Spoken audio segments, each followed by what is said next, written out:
70% of Americans who go to church every single week and would consider religion a big part of their lives almost never hear about climate change or environmental justice in their sermons.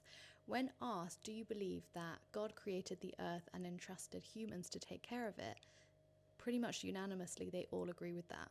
But when asked, do you believe in climate change, meaning do you believe that the earth is getting hotter and hotter due to human activity, much less of them agree with that sentiment. So there does seem to be a gap between religious belief and thoughts around climate change and environmental justice.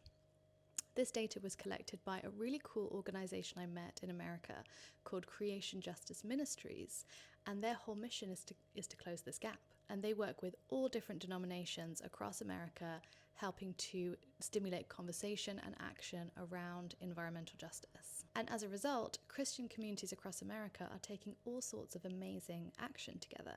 It also seems that religious leaders of any kind, whether they are priests or pastors or imams or rabbis or gurus, hold a huge amount of trust within their communities, and if they are speaking about climate change or environmental justice and sort of stressing the importance of it and connecting it to what the religious text is saying about our relationship with the earth and our relationship we should have with each other, communities are much more likely to think about taking action together, much more so than if they have heard the same thing from a politician or a climate scientist. Another thing that I found out was many religious communities have some kind of building, whether it's a church or a synagogue or a mosque or a temple, and a lot of those buildings may sit on land with a garden.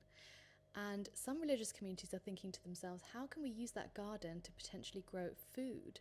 To be thinking about the possibility that crops will become more and more unstable due to climate change. How can we think about feeding our local community with the crops that we can grow on our gardens? So I'd be really interested to hear, especially faith communities in the UK, if you're part of one and your community is having these conversations and taking action together, I would really love to hear about it. Maybe DM me and we can make a video together about what your faith community is doing.